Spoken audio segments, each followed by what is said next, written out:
Salut à tous, c'est Alex Levent. Aujourd'hui, on va parler du cheat meal. Ce fameux repas où l'on peut manger tout ce qu'on veut avec une quantité déraisonnable. Enfin, déraisonnable, c'est ce qu'on dit. On va se pencher sur cette notion de quantité et savoir si véritablement et utopiquement on peut manger autant qu'on souhaite tout en perdant du gras. Beaucoup disent qu'il est important de faire un repas hyper calorique pour rebooster le métabolisme parce qu'en fait vous augmentez en même temps le taux de leptine.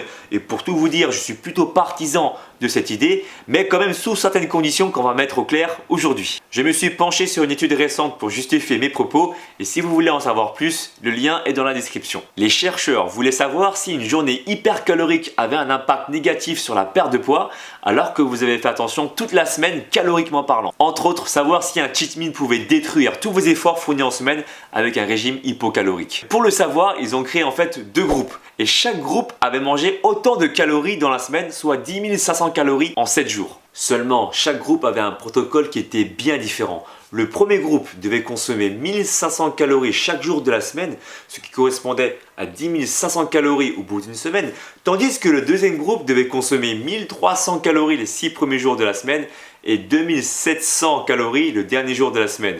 On pourrait donc dire que le 7e jour, c'était comme une espèce de cheat meal ou de cheat day pour le groupe numéro 2. Après 2 semaines d'études, ils ont constaté que les deux groupes avaient perdu autant de poids l'un que l'autre. Alors qu'est-ce qu'il faut retenir de cette étude? Faire un écart un jour dans une semaine ne pourra pas vous faire prendre du gras évidemment, mais à condition de rester raisonnable. Il y a fort à parier que si le deuxième groupe avait mangé 4000 calories au lieu de 2700 comme convenu dans le programme, que ce groupe allait bien sûr pas perdre autant de poids que le premier groupe, voire même en prendre. Concrètement, je ne vous dis pas de peser vos aliments le jour de votre cheat meal parce que personne ne le fait et ça n'a aucun sens déjà. Mais simplement de ne pas vous donner comme excuse de vous dire « Ah bah c'est mon cheat meal donc je vais manger n'importe quoi et avec n'importe quelle quantité ». Ça, c'est faux. Maintenant, tout dépend de votre objectif. Si votre objectif est juste de rester en forme sans particulièrement vouloir perdre du poids, eh bien là, à ce moment-là, vous pouvez être plus souple lors de votre cheat meal et vous accorder plus de plaisir. Si par contre, votre objectif est de brûler du gras et que vous n'avez pas une génétique qui permet de brûler du gras facilement, oubliez vos excès à ce moment-là et ne vous resservez pas deux fois. Après, bien sûr qu'il faut savoir aussi rester souple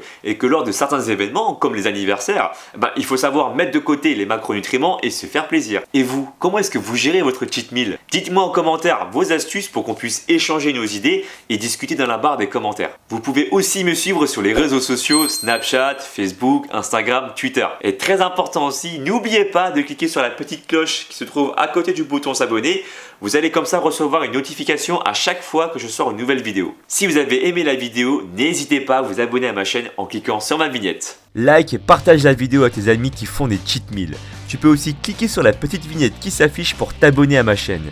Et pour voir mes vidéos précédentes, clique sur la playlist. Je te dis à très bientôt. Ciao ciao.